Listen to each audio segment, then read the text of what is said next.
नमस्कार, राधे राधे।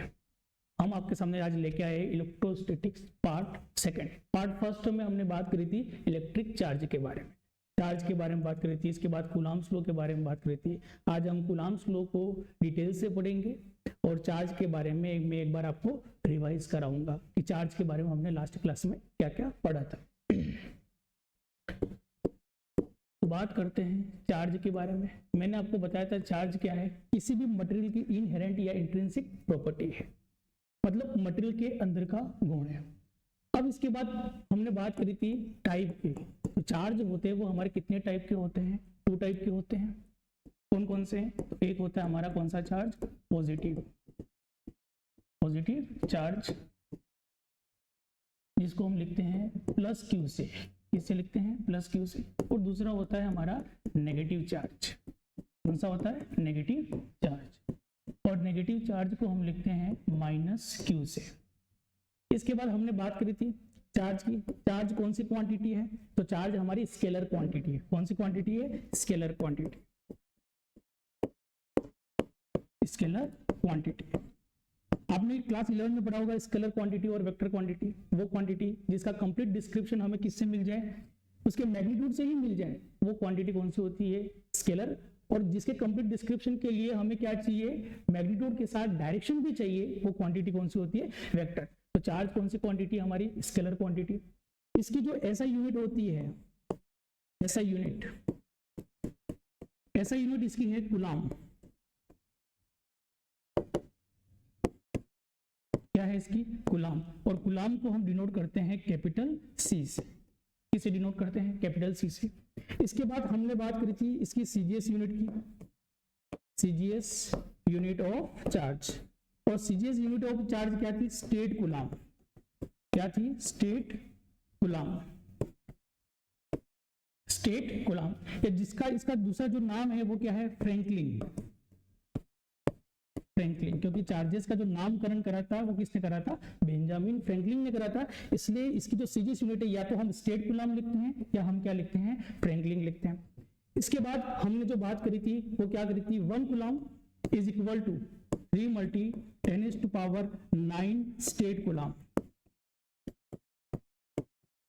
लास्ट हमारा जो फर्स्ट पार्ट था उसमें हमने यहाँ पर 10⁹ की जगह 10⁶ लिख दिया था, जो मैं आज करेक्ट कर रहा हूँ। यहाँ पर मैंने स्टार भी लगा दिया। तो 1 कूलाम कितने स्टेट कूलाम के इक्विवेलेंट होता है? तो 1 कूलाम 3 × 10⁹ स्टेट कूलाम के इक्विवेलेंट होता है। इसके बाद हमने बात करी थी कि चार्ज की स्मॉलेस्ट यूनिट और लार्जेस्ट या बिगेस्ट जो यूनिट ऑफ चार्ज है वो कौन सी है? तो स्मॉलेस्ट यूनिट कौन सी है?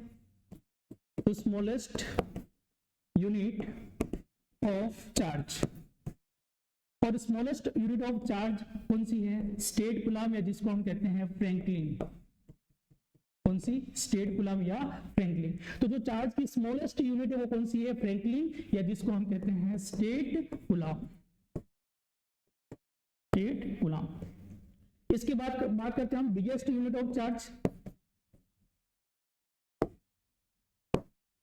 बिगेस्ट यूनिट, या हम कहेंगे लार्ज यूनिट ऑफ चार्ज।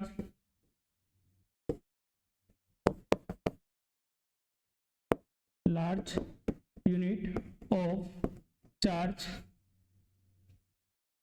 या बिगेस्ट यूनिट ऑफ चार्ज कौन सी है? तो जो चार्ज की सबसे बड़ी यूनिट है वो है फेराडे। कौन सी है? फेराडे। फेराडे ने इलेक्ट्रोस्टैटिक सीरीज बनाई थी, जिससे हमें यह पता चलता है कि दो डिफरेंट मटेरियल को आपस में रब करने से किस बॉडी पर किस टाइप का चार्ज आएगा, और एक बॉडी पर किस टाइप का चार्ज आएगा और दूसरी बॉडी पर किस टाइप का चार्ज आएगा, वो किससे बताया था? फेराडे। तो चार्ज की सबसे बिगेस्ट यूनिट या जो लार्ज यूनिट है वो कौन सी है? फेराडे। और स्मॉलेस्ट यूनिट ऑफ चार्ज क्या है? State coulomb.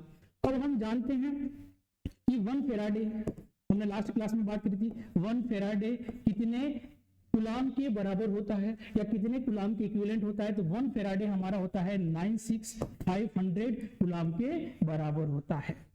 96,500 कूलाम किसके? 1 फेराडे। तो हमने ये चार्ज के बारे में बेसिक बात हमने फर्स्ट क्लास में करी थी। इसके बाद चार्ज का जो यूनिट है वो कूलाम है, हम जानते हैं। यहाँ पर हमें एक और चीज चार्ज के बारे में पता होनी चाहिए, और वो क्या है? डायमेंशनल। चार्ज के डायमेंशनल क्या है? या डायमेंशनल फॉर्मूला। और डायमेंशनल फॉर्मूला क्या है चार्ज का? तो आपने क्लास 10th में या क्लास 12th में आपने इलेक्ट्रिक करंट का फॉर्मूला पढ़ा होगा, I is equal to Q by T. What is Q? Q क्या है? चार्ज है। टी क्या है? टाइम। और आई क्या है? करंट। तो यहां से क्या हम ऐसा फॉर्मूला बना सकते हैं, Q is equal to I T. Q is equal to I T. अब देखो आई जो है करंट है वो फंडामेंटल क्वांटिटी है, टाइम भी कौन सी क्वांटिटी है? फंडामेंटल क्वांटिटी है। पर अगर पूछा जाए जो चार्ज है वो कौन सी क्वांटिटी है, तो चार्ज कौन सी क्वांटिटी है? डिराइव क्वांटिटी है। तो चार्ज हमारी डिराइव क्वांटिटी है, करंट जो आई है वो फंडामेंटल क्वांटिटी है, टाइम भी क्या है? फंडामेंटल क्वांटिटी है। और फंडामेंटल क्वांटिटी के डायमेंशन हमें मालूम होते हैं, तो उससे हम किसके डायमेंशन बनाएंगे? चार्ज के डायमेंशन बनाएंगे। तो करंट का जो डायमेंशन होता है वो क्या होता है? तो जो करंट का डायमेंशन होता है वो क्या होता है? तो करंट के लिए हम यूज करते हैं एम्पियर, और टाइम के लिए हम क्या यूज करते हैं? टाइम के लिए हम यूज करते हैं टी। तो जो डायमेंशन है करंट का वो क्या हो जाएगा? A1 T1। ये डायमेंशनल फॉर्मूला बन गया किसका? चार्ज का। तो चार्ज का जो डायमेंशनल होता है वो क्या होता है? A1 T1 होता है। इसके बाद अगली क्लास में हमने जो बात करी थी वो क्या करी थी हमने? तो अगली क्लास में हमने बात करी थी बेसिक प्रॉपर्टीज ऑफ चार्जेस। और बेसिक प्रॉपर्टीज कौन कौन सी बात करी थी हमने? बेसिक प्रॉपर्टीज ऑफ चार्जेस, ये लास्ट क्लास में हमने बात करी थी फर्स्ट वीडियो में। तो कौन कौन सी बेसिक प्रॉपर्टी? फर्स्ट प्रॉपर्टी है एडिटिविटी। एडिटिविटी की जो प्रॉपर्टी है वो हमें क्या बताती है कि जो चार्जेस का जो चार्ज एड होते हैं वो सिंपल अलजेब्रिक रूल से होते हैं। मतलब charges can be added by simple rule of algebra. मतलब क्या होता है कि जैसे कि ये कोई बॉडी है, इसको हमने चार्ज दिया मान लो +2Q चार्ज, इसको हमने चार्ज दिया -3Q चार्ज, इसको हमने चार्ज दिया +5Q चार्ज, ठीक है, और इसको हमने चार्ज दिया -2Q चार्ज। ये टोटल चार्ज हमने दिया। अब अगर हमसे पूछा जाए कि इस बॉडी के पास नेट चार्ज कितना होगा, तो इसके पास नेट चार्ज कितना होगा? तो ये जितने भी चार्जेस हैं, इंडिविजुअल जो चार्जेस है, इन सबको हम क्या करेंगे? अलजेब्रिक सम करेंगे। और अलजेब्रिक सम कैसे करेंगे? तो देखो प्लस का 2Q प्लस क्या हो जाएगा? -2Q प्लस क्या हो जाएगा? प्लस का 5Q प्लस क्या हो जाएगा? -3Q charge. तो जो नेट चार्ज आएगा वो कितना आएगा? देखो -3Q -2Q कितना होगा? -5 प्लस का 5 कैंसिल हो गया, यानी जो नेट चार्ज हो जाएगा वो बॉडी के पास कितना हो जाएगा? +2Q charge. ठीक है, तो ये कौन सी प्रॉपर्टी है हमारी? एडिटिविटी। लास्ट क्लास में हमने इसके बारे में बात करी थी। सेकंड जो प्रॉपर्टी है वो हमारी कौन सी है? क्वांटाइजेशन। कौन सी है? Quantization of charge. Quantization of charge. और क्वांटाइजेशन ऑफ चार्ज का मतलब क्या होता है? तो क्वांटाइजेशन का मतलब ही क्या होता है? चार्ज की क्वांटिटी को डिसाइड करना। अब चार्ज की क्वांटिटी को डिसाइड कैसे करते हैं? तो जैसे कि देखो ये हमारे पास मान लो एक बॉडी है, ये हमारे पास एक बॉडी है, इसको हमें चार्ज देना है, इसको हमें चार्ज देना है। तो हम इसको कितना चार्ज दे सकते हैं और किस फॉर्म में कैसे देंगे चार्ज इसको? ठीक है, तो हमने लास्ट क्लास में बात की थी किसी भी बॉडी को चार्ज करने के मेथड होते हैं। कौन कौन से हैं? बाय कंडक्शन होता है, यानी जिसको हम रबिंग कहते हैं कि दो बॉडी को आपस में रब करो, वन बॉडी के ऊपर वन टाइप के चार्ज, सेकंड बॉडी के ऊपर अदर टाइप के चार्ज आएंगे। इसके बाद बाय कंडक्शन, बाय इंडक्शन, ये मेथड है किसी भी बॉडी को चार्ज करने के लिए।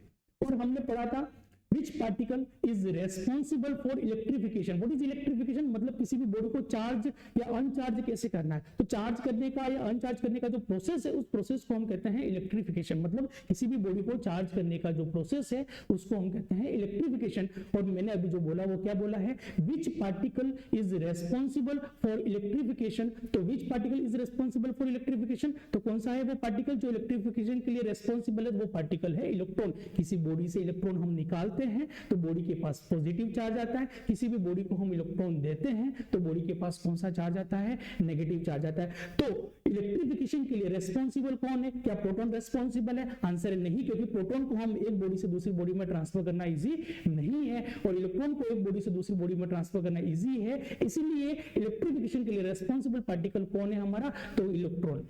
बराबर, ठीक है। तो अब देखो इस बॉडी को अगर हमें चार्ज देना है तो हम कितना चार्ज दे सकते हैं? तो क्वांटाइजेशन हमें बताता है Q is equal to plus minus NE, where Q क्या है? चार्ज। N क्या है? तो N इंटीजर है, क्या है? इंटीजर। और E क्या है? तो E है elementary charge. Elementary charge. Elementary charge क्यों कहते हैं? क्योंकि ये सबसे स्मॉलेस्ट चार्ज है और ये चार्ज किसके ऊपर होता है? इलेक्ट्रॉन के ऊपर होता है, इसलिए हम कहते हैं चार्ज ऑन इलेक्ट्रॉन। और चार्ज ऑन इलेक्ट्रॉन को हम डिनोट करते हैं किससे? ई से। और ई की जो वैल्यू होती है वो होती है 1.6 मल्टीप्लाई 10⁻⁻19 कूलम बराबर। अब देखो इस बॉडी को अगर मैंने एक इलेक्ट्रॉन दिया, एक इलेक्ट्रॉन अगर इस बॉडी को मैं दूंगा तो इस बॉडी के पास नेगेटिव चार्ज आएगा क्योंकि इलेक्ट्रॉन हमने दिया है इसको, ठीक है, इस बॉडी ने इलेक्ट्रॉन को गेन करा है। अगर इस बॉडी से एक इलेक्ट्रॉन मैं निकालता हूं तो इस बॉडी के पास पॉजिटिव चार्ज आएगा। तो इस बॉडी के पास कितना चार्ज आएगा? तो जैसे कि मान लो कि मैंने इसको एक इलेक्ट्रॉन दिया, क्या दिया मैंने? एक इलेक्ट्रॉन। अब एक इलेक्ट्रॉन दिया, इसके पास चार्ज कितना आएगा? तो कितना आएगा? Q is equal to plus minus. तो अब हमें मालूम है इलेक्ट्रॉन देने से इसके पास चार्ज आएगा कौन सा? माइनस, ठीक है। तो इलेक्ट्रॉन दिया है। अब n की वैल्यू यानी कितने इलेक्ट्रॉन दिया हमने? तो n क्या है? इंटीजर, मतलब n की वैल्यू कितनी होगी यहाँ पर? तो n की वैल्यू होगी 1, मतलब एक इलेक्ट्रॉन दिया हमने तो n की वैल्यू 1। और e एक इलेक्ट्रॉन के ऊपर जो चार्ज है वो कितना है? 1.6 मल्टीप्लाई 10⁻⁻19 गुना, मतलब कितना चार्ज आ जाएगा इस बॉडी के पास? 1.6 मल्टीप्लाई 10⁻⁻19 कूलम। मतलब किसी भी बॉडी को हम जो चार्ज दे सकते हैं वो इलेक्ट्रॉन के इंटीग्रल मल्टीपल के फॉर्म में ही दे सकते हैं। मतलब ये कि अगर हम इसको एक इलेक्ट्रॉन देंगे तो इसके पास कितना चार्ज आएगा। अगर हम इसको 2 इलेक्ट्रॉन देंगे, कितने इलेक्ट्रॉन देंगे? 2, तो कितना हो जाएगा? -2 मल्टीप्लाई 1.6 मल्टीप्लाई 10⁻⁻19 कूलम। मतलब n की वैल्यू कितनी होगी? अगर 2 इलेक्ट्रॉन दिए तो n की वैल्यू कितनी होगी? 2 होगी। अगर हमने इसको 3 इलेक्ट्रॉन दिए हैं तो क्या हो जाएगा? -3 मल्टीप्लाई 1.6 मल्टीप्लाई 10⁻⁻19 कूलम। अब मुझे बताओ क्या जरूरी इसको हम 1.5 इलेक्ट्रॉन दे सकते हैं? तो आंसर है 1.5 इलेक्ट्रॉन नहीं दे सकते, मतलब इलेक्ट्रॉन को तोड़ हम नहीं सकते, ठीक है। अगर हम इसको 1.5 को नहीं दे सकते तो हम इसको कितना इलेक्ट्रॉन दे सकते हैं? हम 1 इलेक्ट्रॉन दे सकते हैं, 2 दे सकते हैं, 3 दे सकते हैं, 4 दे सकते हैं। तो ये 1, 2, 3, 4 क्या है? इंटीजर, क्या है? इंटीजर। तो मतलब हम क्या है? हम किसी भी इलेक्ट्रॉन के इंटीग्रल मल्टीपल के फॉर्म में ही किसी भी बॉडी को क्या दे सकते हैं? चार्ज दे सकते हैं। ये क्या है? हमारा क्वांटाइजेशन ऑफ चार्ज। किसी भी बॉडी को हम कितना चार्ज दे सकते हैं उसका फॉर्मूला हमारे पास क्या है? तो इसका फॉर्मूला है हमारे पास Q is equal to plus minus NA। अब इसके ऊपर हम क्वेश्चन भी करेंगे आगे जाके, ठीक है। कि अगर मैं यहाँ पर मेरी मर्जी से कुछ लिख दूं कि 1.6 मल्टीप्लाई 10⁻⁻18, इतना चार्ज मैं किसी भी बॉडी को दे सकता हूं क्या? तो इतना चार्ज हम दे सकते हैं, नहीं दे सकते हैं? तो ये किसकी वैल्यू है? चार्ज की वैल्यू है। तो इस फॉर्मूले में इसकी वैल्यू हम रखेंगे और यहां पर हम n की वैल्यू निकालेंगे। और n की जो वैल्यू है वो वैल्यू यानी ये तो चार्ज है, ये किसकी वैल्यू है? चार्ज की वैल्यू। क्या इतना चार्ज हम इस बॉडी को दे सकते हैं? ये क्वेश्चन पूछा जाएगा। तो अगर ये क्वेश्चन पूछा जाएगा इतना चार्ज हम इस बॉडी को दे सकते हैं तो हम क्या करेंगे? Q की जगह लिखेंगे 1.6 मल्टीप्लाई 10⁻⁻9 माइनस कितना है? 18 इज इक्वल टू, अब देखो यहाँ पर कितना है? n हमें नहीं मालूम है, n निकालना है, ठीक है। n निकालना है, n इंटू क्या हो जाएगा? 1.6 मल्टीप्लाई 10⁻⁻19। आई बात समझ में? तो अब क्या हो जाएगा? यहाँ से n की वैल्यू हम निकालेंगे तो n की वैल्यू कितनी हो जाएगी? 1.6 मल्टीप्लाई 10⁻⁻18। और ये वाला इधर आ गया तो क्या हो गया? 1.6 मल्टीप्लाई 10⁻⁻19। अब ये जो वैल्यू है इसको अगर हम सोल्व करेंगे और अगर ये वैल्यू कितनी आती है? n इज इक्वल टू 1 या 2 या 3 या 4 या 5 या डैश कहां तक? 100 तक, यानी इंटीजर फॉर्म में हमें मिलती है, फ्रैक्शन फॉर्म में या डेसिमल फॉर्म में नहीं मिलती है। अगर ये वैल्यू हमें किसमें मिलती है? इंटीजर में मिलती है, तो हम ये वाला चार्ज इस बॉडी को दे सकते हैं। अगर n की वैल्यू अगर हमें मान लो ऐसी मिलती है कि जैसे कि 1.5 है, यानी किसमें मिल रही है? डेसिमल में मिल रही है या फ्रैक्शन में मिल रही है, मतलब इतना चार्ज हम उस बॉडी को नहीं दे सकते। ये तो मैंने आपके सामने एक एग्जांपल लिया है, इसके रिलेटेड हम क्वेश्चन भी करेंगे। तो ये कौन सी प्रॉपर्टी थी? हमारी क्वांटाइजेशन ऑफ इलेक्ट्रिक चार्ज। इसके बाद जो थर्ड प्रॉपर्टी हमने पढ़ी थी वो क्या थी? तो थर्ड प्रॉपर्टी थी हमारी conservation of electric charge. Conservation of electric charge. Conservation of electric charge हमें क्या बताता है कि इलेक्ट्रिक चार्ज को न तो हम क्रिएट कर सकते हैं न डिस्ट्रॉय कर सकते हैं। इलेक्ट्रिक चार्ज को न तो हम क्रिएट कर सकते हैं न डिस्ट्रॉय कर सकते हैं, उसको एक बॉडी से दूसरी बॉडी में हम क्या कर सकते हैं? ट्रांसफर कर सकते हैं। ये हमने कंजर्वेशन ऑफ इलेक्ट्रिक चार्ज में पढ़ा है।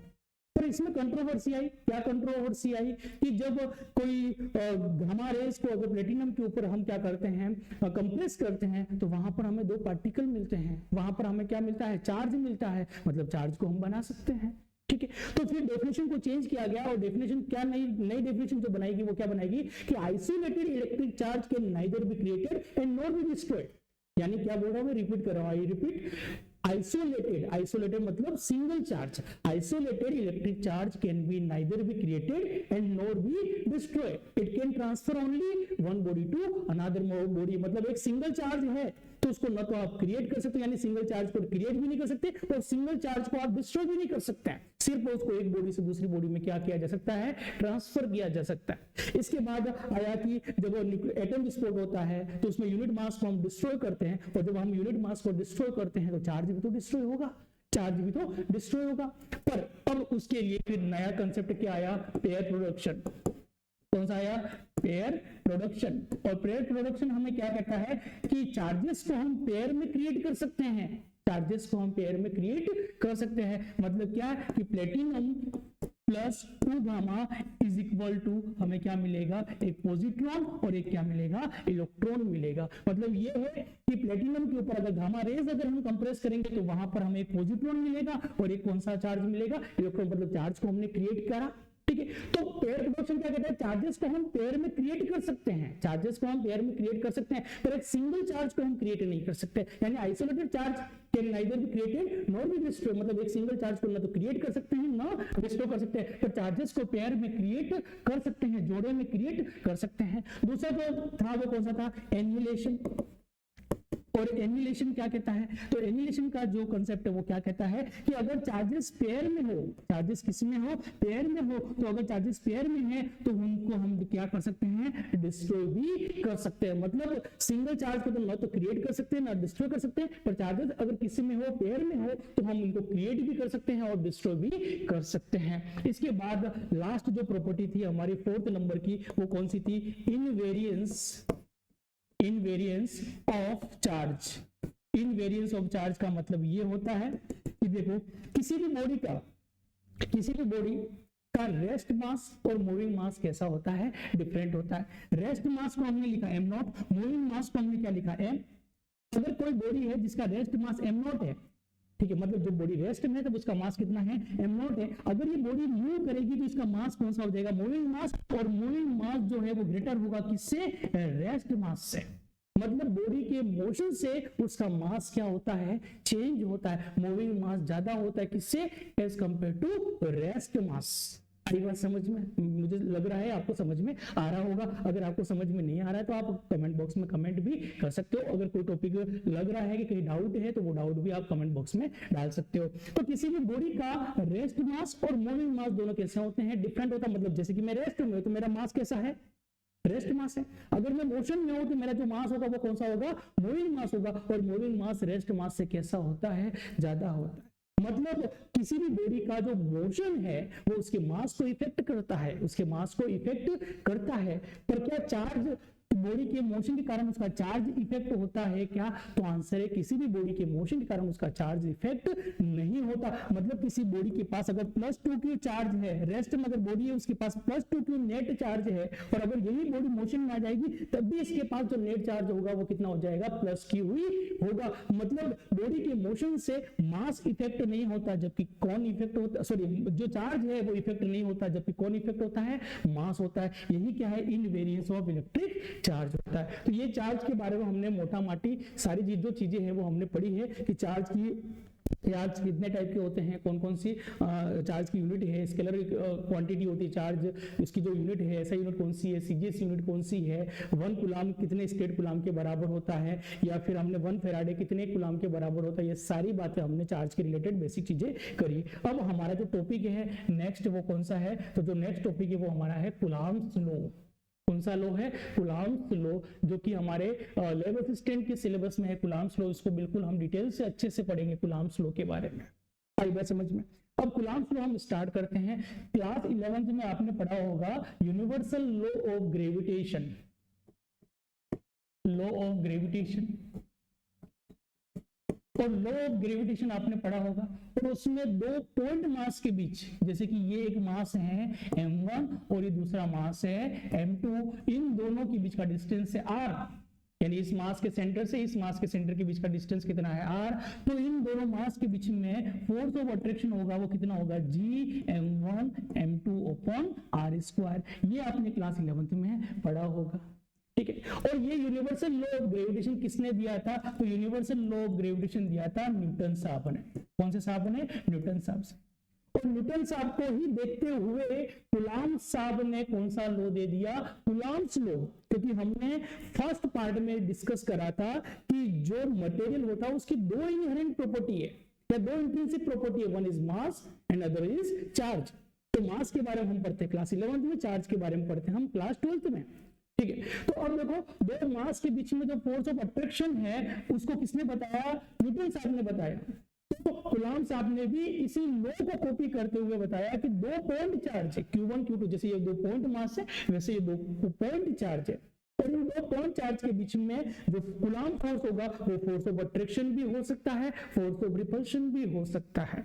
इन्होंने बताया कि अगर दोनों लाइक चार्ज है, कौन से चार्ज है? लाइक चार्ज है, यानी जैसे कि एक प्लस है और दूसरा भी प्लस है, तो उन दोनों प्लस के बीच में कौन सा फोर्स होगा? रिपल्शन का फोर्स होगा। और अगर मान लो एक प्लस चार्ज है और दूसरा कौन सा चार्ज है? माइनस चार्ज है, तो इन दोनों के बीच में कूलॉम फोर्स कौन सा होगा? अट्रैक्शन का होगा। और ये फोर्स ऑफ अट्रैक्शन और ये फोर्स ऑफ रिपल्शन कितना होगा ये हमें बताया किसने? कूलॉम साहब ने। तो कूलॉम्स लॉ हम पढ़ रहे हैं, तो सबसे पहले अगर हम बात करते हैं कूलॉम्स लॉ जो कॉपी किया गया वो लॉ ऑफ ग्रेविटेशन से ही किया गया है। बस जैसा ये फॉर्मूला है वैसा ही यहाँ पर हम फॉर्मूला डिराइव करेंगे। कैसे करेंगे देखो, अब देखो एक सामान्य बात बताता हूं मैं कि फिजिक्स में जितने भी लॉ है वो सारे पॉइंट ऑब्जेक्ट के लिए या पॉइंट मास के लिए होते हैं। तो यहाँ पर भी ये जो कूलॉम्स लॉ वैलिड है वो किसके लिए है? पॉइंट चार्ज के लिए। किसके लिए? पॉइंट चार्ज के लिए। अब आप कहोगे पॉइंट चार्ज क्या होता है गुरुजी? तो पॉइंट चार्ज वो होता है जैसे कि ये दो चार्ज, इन दोनों चार्जेस का एक सिस्टम है और इन चार्जेस की अपने डायमेंशन है। क्या है? डायमेंशन। डायमेंशन का मतलब इनकी लेंथ, साइज वगैरह जो बात हम करते हैं 11वीं क्लास में आपने डायमेंशन पढ़ा है, तो जैसे कि इसका लेंथ वगैरह जो भी चीजें हैं वो डायमेंशन में आती है।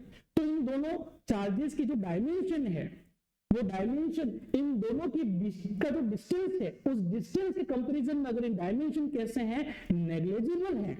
यानी दोनों चार्जेस के बीच का जो डिस्टेंस है इस डिस्टेंस के कंपैरिजन में अगर इनके डायमेंशन कैसे हैं? नेग्लिजिबल है, तो इन दोनों चार्ज को हम क्या कंसीडर करेंगे? Point charge. तो सबसे पहले कूलॉम्स लॉ किसके लिए वैलिड है? Point charge. एक्सटेंडेड बॉडी या एक्सटेंडेड चार्ज के लिए कूलॉम्स लॉ वैलिड नहीं है, उसके लिए फिर हमें लॉ को क्या करना पड़ेगा? मॉडिफाई करना पड़ेगा। तो कूलॉम्स लॉ किसके लिए वैलिड है? पॉइंट चार्ज के लिए। लॉ ऑफ ग्रेविटेशन यानी फोर्स ऑफ अट्रैक्शन वाला जो न्यूटन साहब का जो लॉ ऑफ ग्रेविटेशनल है वो किसके लिए वैलिड है? पॉइंट मास के लिए।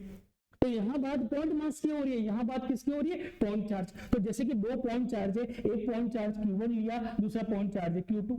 अब हमने यहाँ पर अभी कुछ नहीं बताया कि कौन पॉजिटिव है कौन नेगेटिव है, ये हमने अभी बात नहीं करी है। हमने सिर्फ हम बात कर रहे हैं कि दो पॉइंट चार्ज है हमारे पास और दोनों पॉइंट चार्ज के बीच का जो डिस्टेंस है वो डिस्टेंस कितना है? r। और इन दोनों के बीच में कूलॉम फोर्स ऑफ अट्रैक्शन और रिपल्शन कितना होगा वो हमें देखना है। तो देखो क्या कहता है? According to Coulomb's law, according to Coulomb's law जो फोर्स ऑफ अट्रैक्शन होगा, जो फोर्स ऑफ अट्रैक्शन होगा या रिपल्शन होगा, according to Coulomb's law force of attraction और repulsion between any two stationary point charge। Stationary point charge का मतलब क्या है? मतलब चार्ज रुका हुआ। और हमने पार्ट जो फर्स्ट है उसमें हमने बात करी कि इस चैप्टर में हम स्टेशनरी चार्ज की स्टडी करेंगे या ऐसे चार्ज की स्टडी करेंगे जो चार्ज किसमें है? रेस्ट में है। तो स्टेशनरी का मतलब क्या है? यहाँ पर रुका हुआ रेस्ट चार्ज। तो according to Coulomb's law force of attraction और रिपल्शन, क्योंकि यहाँ पर दो चार्जेस के बीच में अट्रैक्शन का फोर्स भी हो सकता है, रिपल्शन का भी हो सकता है। अट्रैक्शन कब होगा? जब दोनों चार्ज कैसे होंगे? अनलाइक, मतलब एक पॉजिटिव एक नेगेटिव। और रिपल्शन का फोर्स कब होगा? जब दोनों चार्ज कैसे होंगे? लाइक चार्ज, मतलब या तो दोनों पॉजिटिव या दोनों कैसे होंगे? नेगेटिव होंगे। तो according to Coulomb's law force of attraction और repulsion between any two stationary point charge. देखो यहां पर भी बात करिए, किसकी बात करिए? पॉइंट चार्ज की, क्योंकि ये लॉ किसके लिए वैलिड है? पॉइंट चार्ज के लिए। सेपरेटेड बाय फाइनाइट डिस्टेंस, मतलब दोनों चार्ज के बीच में एक सर्टेन फिक्स्ड डिस्टेंस है, ठीक है? फाइनाइट डिस्टेंस है। Finite distance is directly proportional to directly proportional to the product of charge and inversely proportional to the square of the distance between them। मतलब ये है कि इन दोनों चार्जेस के बीच में जो फोर्स ऑफ अट्रैक्शन होगा या रिपल्शन होगा वो डायरेक्टली प्रोपोर्शनल होगा प्रोडक्ट ऑफ चार्जेस के। प्रोडक्ट ऑफ चार्ज, एक चार्ज Q1 है, दूसरा चार्ज Q2 है, तो दोनों का प्रोडक्ट क्या बन गया Q1 Q2, और जो फोर्स है वो किसके डायरेक्टली प्रोपोर्शनल होगा Q1 Q2 के। किसके हिसाब से? अकॉर्डिंग टू आवर डेफिनेशन, हमारी डेफिनेशन के हिसाब से F प्रोपोर्शनल होगा Q1 Q2 के। दूसरा क्या कह रहा है? Inversely proportional. क्या कह रहा है? Product and inversely proportional to the square of the distance between them. मतलब दोनों चार्जेस के बीच का जो डिस्टेंस है उसके स्क्वायर के इनवर्सली प्रोपोर्शनल होता है। मतलब क्या होगा? 1f प्रोपोर्शनल या f inversely proportional r square, या हम बात करेंगे f proportional 1 upon r square. अगर हम f प्रोपोर्शनल बोलते हैं तो हमें यहां पर बोलना पड़ेगा 1 अपॉन r स्क्वायर, और अगर हम बोलते हैं f इनवर्सली प्रोपोर्शनल तो हम सिर्फ क्या बोलेंगे? r square. तो ये इक्वेशन फर्स्ट है और ये कौन सी इक्वेशन है? Equation second. दोनों इक्वेशन को हम क्या करेंगे? कंबाइन 1 एंड 2, दोनों को अगर हम कंबाइन कर देंगे तो क्या मिलेगा? F proportional Q1 Q2 upon क्या हो जाएगा? R square. अब मैथमेटिकली प्रोपोर्शनल हटाएंगे तो एक क्या लगेगा? Constant, and that constant is known as Coulomb's constant या प्रोपोर्शनलिटी कांस्टेंट। बराबर। अब देखो किसी भी बुक में या बहुत सारे अलग अलग राइटर ने यहाँ पर K यूज किया होगा, पर मैं यहाँ कूलम्ब्स कांस्टेंट के लिए C यूज कर रहा हूँ, क्योंकि K कांस्टेंट आगे डाइलेक्ट्रिक कांस्टेंट हम पढ़ते हैं K, वहां पर हम K यूज करते हैं, इसलिए कूलम्ब्स कांस्टेंट को मैंने लिखा है C। हमारी मर्जी से हम डिनोट कर सकते हैं। तो C क्या है हमारा? तो C क्या है? Coulomb's constant. Coulomb's constant I बात समझ में?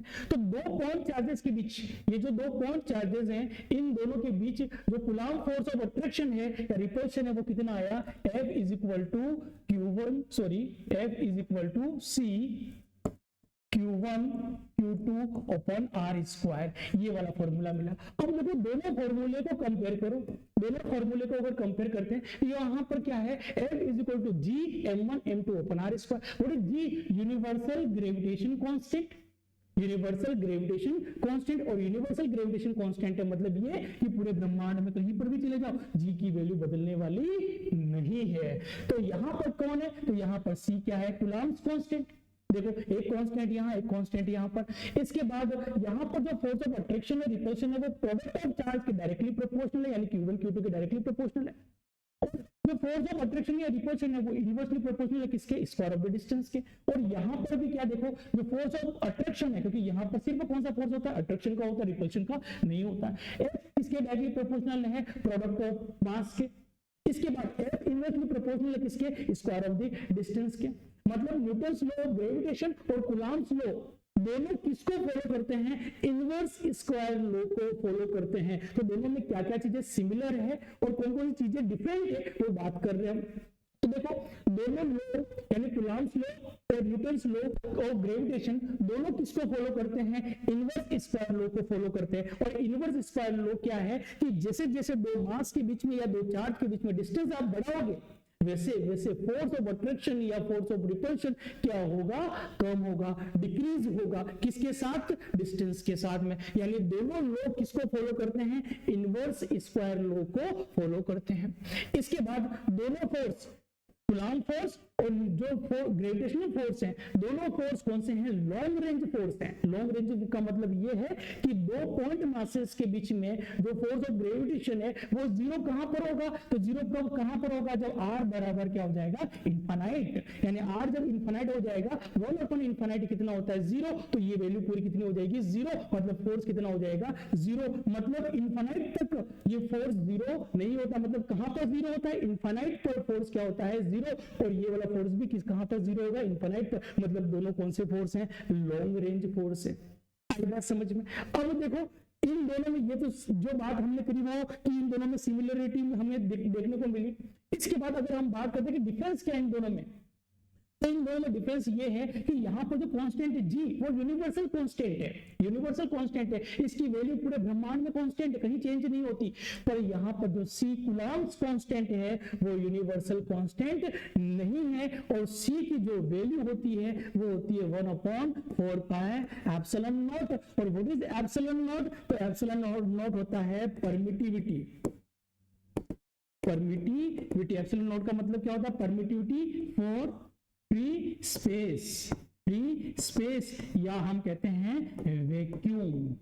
क्या कहते हैं? वैक्यूम। तो ये वैक्यूम की क्या है? परमिटिविटी है। और जैसे ही मान लो दो चार्जेस के बीच में मीडियम चेंज होगा, इसकी वैल्यू क्या हो जाएगी? बदल जाएगी, और उसकी जगह पर हम लिखेंगे एप्सिलॉन एम।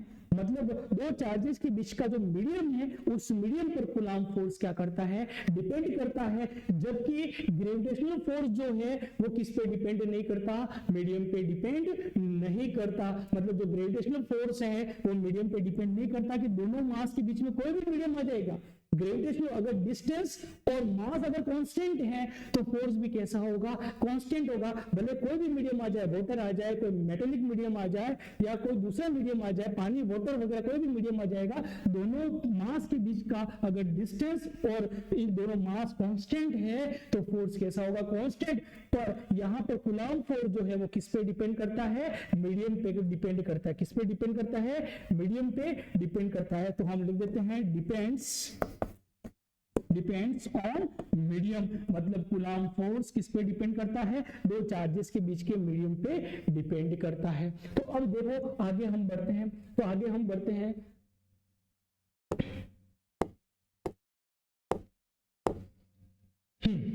अभी दो चार्जेस के बीच का जो हमने कूलम्ब फोर्स निकाला वो कितना आया? C Q1 Q2 upon R square बराबर। ये दो चार्जेस के बीच का फोर्स है। ये फोर्स अट्रैक्शन का भी हो सकता है, ये फोर्स रिपल्शन का भी हो सकता है। जैसे कि ये पॉइंट चार्ज है Q1 और ये दूसरा पॉइंट चार्ज है कौन सा? Q2, और दोनों के बीच का डिस्टेंस कितना है? R। तो इन दोनों के बीच में जो कूलम्ब फोर्स ऑफ अट्रैक्शन या रिपल्शन होगा वो कितना होगा? F = C Q1 Q2 upon R square. अब हमने बात करी कि C की वैल्यू हम जानते हैं, C की वैल्यू कितनी है? 1/4 pi epsilon not. What is epsilon not? यानी जब दोनों चार्जेस के बीच में कोई फ्री स्पेस होगा, यानी कोई मटेरियल मीडियम प्रेजेंट ही नहीं है, दोनों चार्जेस कहां पर है? वैक्यूम में है, फ्री स्पेस में, तब इन दोनों के बीच का जो फोर्स होगा वो कितना हो जाएगा? तो फोर्स इन फ्री स्पेस कितना हो जाएगा? F। और फ्री स्पेस या एयर हम लिखते हैं तो F air is equal to कितना हो जाएगा?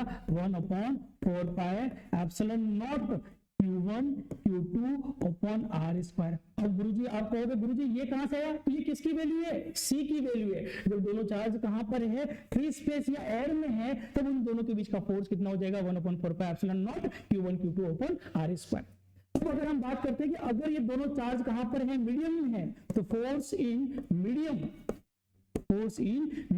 और फोर्स इन मीडियम को हम लिखेंगे F M या F मीडियम, और ये कितना हो जाएगा? 1/4 pi epsilon M Q1 Q2 upon क्या हो जाएगा? R square. What is epsilon M? तो एप्सिलॉन M क्या है? किसी मीडियम, गिवन मीडियम की परमिटिविटी। किसकी? गिवन मीडियम की परमिटिविटी। तो एप्सिलॉन M क्या है? परमिटिविटी फॉर गिवन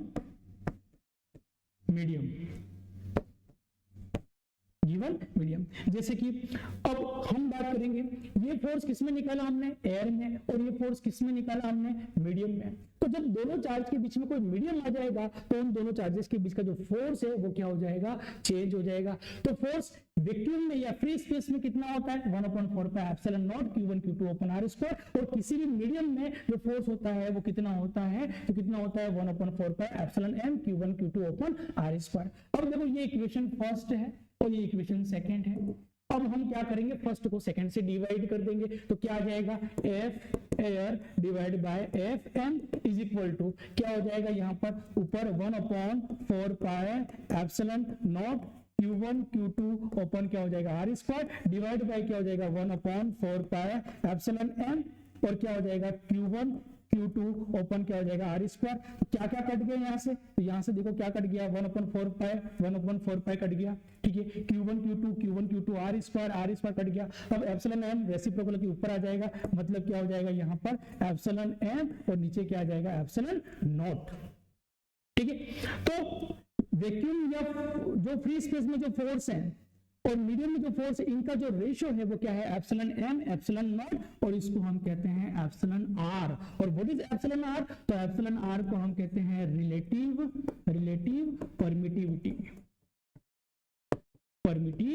कौन सी परमिटिविटी, रिलेटिव परमिटिविटी। मतलब एयर में जो फोर्स है और मीडियम में जो फोर्स है, इनका जो रेशियो है उसको हम कहते हैं रिलेटिव परमिटिविटी। और ये रिलेटिव परमिटिविटी एप्सिलॉन आर हमें बताता है कि अगर दो चार्ज फ्री स्पेस में है या एयर में है तो उनके बीच में मान लो कि जो फोर्स है वो कुछ फोर्स है, ठीक है। अब अगर उन्हीं दो चार्जेस को अगर हम किसी मीडियम में रखेंगे तो मीडियम में रखने से उन दोनों के बीच का जो फोर्स है वो कितने टाइम्स डिक्रीज होगा, वो हमें कौन बताता है, रिलेटिव परमिटिविटी, या इसी को हम कहते हैं डाइलेक्ट्रिक कांस्टेंट। क्या कहते हैं, रिलेटिव परमिटिविटी को ही हम क्या कहते हैं, डाइलेक्ट्रिक कांस्टेंट।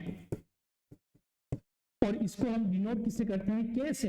तो रिलेटिव परमिटिविटी को हम के से या एप्सिलॉन आर से हम क्या करते हैं, डिनोट करते हैं। तो एप्सिलॉन आर रिलेटिव परमिटिविटी या जिसको हम कहते हैं डाइलेक्ट्रिक कांस्टेंट, और के भी क्या है, डाइलेक्ट्रिक कांस्टेंट या जिसको हम कहते हैं रिलेटिव परमिटिविटी। तो के से डिनोट कर सकते हैं या किससे हम डिनोट कर सकते हैं, आर से डिनोट कर सकते हैं। तो देखो अगर दो पॉइंट चार्ज है हमारे पास, ये दो पॉइंट चार्ज है, इन दोनों चार्जेस के बीच का डिस्टेंस आर है, ये चार्ज है Q1 और ये चार्ज है Q2। अब ये दोनों चार्ज किसी मीडियम में है, तो अगर ये किसी मीडियम में है तो इनके बीच का जो फोर्स हो जाएगा वो कितना हो जाएगा, तो इन दोनों के बीच का जो फोर्स है वो कितना हो जाएगा, सी की वैल्यू तो हमने रख दी यहाँ पर 1/4 पाई, और मीडियम में है इसलिए क्या आ जाएगा एप्सिलॉन एम, और 1/4 पाई एप्सिलॉन एम, और क्या आ जाएगा Q1 Q2 upon R square. अब देखो यहां से एप्सिलॉन एम की वैल्यू निकालते हैं, तो एप्सिलॉन एम किसके बराबर हो जाएगा, एप्सिलॉन नॉट को इधर भेज दिया, यानी क्या हो गया एप्सिलॉन नॉट एप्सिलॉन आर, ठीक है। अब एप्सिलॉन एम की ये वाली वैल्यू अगर हम यहाँ पे पुट कर देंगे तो F M is equal to क्या हो जाएगा 1/4 pi epsilon naught epsilon R, क्या हो जाएगा Q1 Q2 upon R square. अब यहां से हम जानते हैं कि अगर ऐसा कभी लिखा होता कि F is equal to 1/4 pi epsilon naught Q1 Q2 upon R square, तो हम जानते हैं ये फोर्स कहां पर होता है, फ्री स्पेस में, और फ्री स्पेस में जो फोर्स होता है उसको हम लिखते हैं F एयर। आई बात समझ में। तो यहां से देखो मैंने 1/4 पाई एप्सिलॉन नॉट को लिया, Q1 Q2 upon R square को लिया, क्या इसको मैं लिख सकता हूं F एयर, तो क्या हो जाएगा F medium is equal to क्या हो जाएगा एफ एयर डिवाइडेड बाय क्या जाएगा एप्सिलॉन आर। आई बात समझ में। और देखो रिलेटिव परमिटिविटी की अगर मैं बात करूं तो रिलेटिव परमिटिविटी जो वाटर होता है, वाटर की जो रिलेटिव परमिटिविटी होती है वो कितनी होती है 80, कितनी होती है 80 होती है। इसके बाद आगे की अगर मैं बात करूं, अभी मैं एक बार फॉर्मूला अगले पेज पे ले जाता हूं, जैसे कि मीडियम में जो फोर्स आया वो कितना आया, तो मीडियम में जो फोर्स आया वो क्या आया एफ है, यानी वो दो चार्जेस, जैसे कि ये दो चार्जेस है, अगर ये दो चार्जेस कहां पर है, इन दोनों के बीच का ये चार्जेस है Q1 और ये चार्ज है Q2, और इन दोनों के बीच का डिस्टेंस कितना R, और ये दोनों चार्ज अगर फ्री स्पेस में या एयर में तो इनके बीच का जो फोर्स है वो फोर्स कितना है एफ एयर बराबर, और एफ एयर कितना है तो 1/4 pi epsilon naught Q1 Q2 upon R square. अगर यही दो चार्ज इतने ही डिस्टेंस को मेंटेन करते हुए हम इन दोनों चार्जेस को कहां पर रख दें, मीडियम में, कहां पर रख दें, किसी मीडियम में रख दें, मीडियम में, कोई भी मीडियम हो सकता है x y z बराबर, तो मीडियम में फोर्स कितना होगा F M is equal to, अभी जो हमने फॉर्मूला बनाया वो क्या बनाया F air divide by epsilon R. आई बात समझ में।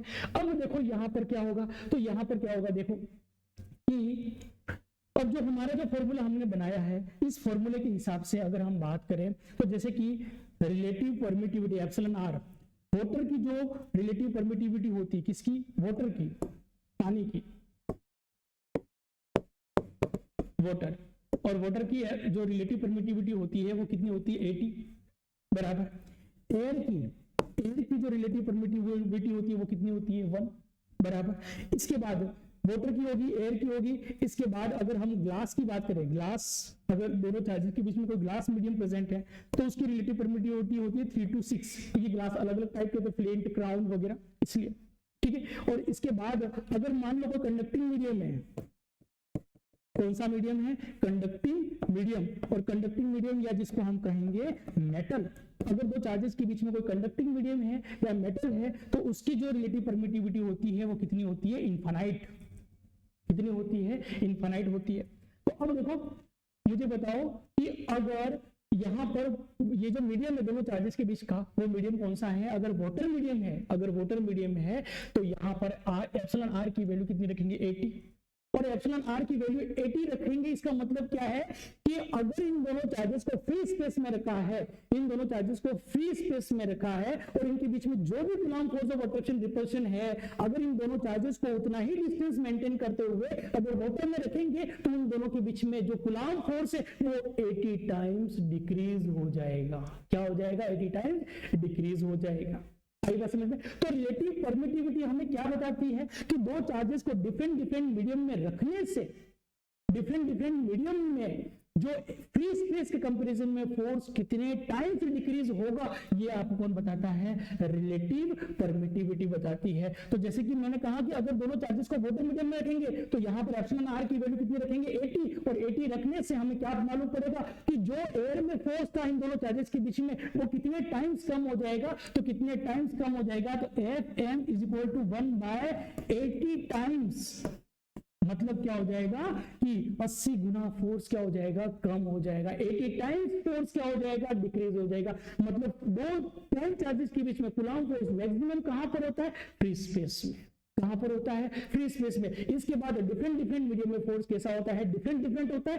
क्यों डिफरेंट होता है? तो उसका रीजन क्या है कि जो डिफरेंट मीडियम है उनकी जो रिलेटिव परमिटिविटी है वो कैसी है? डिफरेंट है। एक क्वेश्चन बार बार रिपीट होता है कि दो पॉइंट चार्जेस हैं, इन दो पॉइंट चार्जेस के बीच का डिस्टेंस कितना r है और फ्री स्पेस में इन दोनों के बीच का जो फोर्स है वो कितना है? f। फ्री स्पेस या एयर में जो फोर्स है वो कितना है? f है। दोनों चार्ज Q1 Q2 है।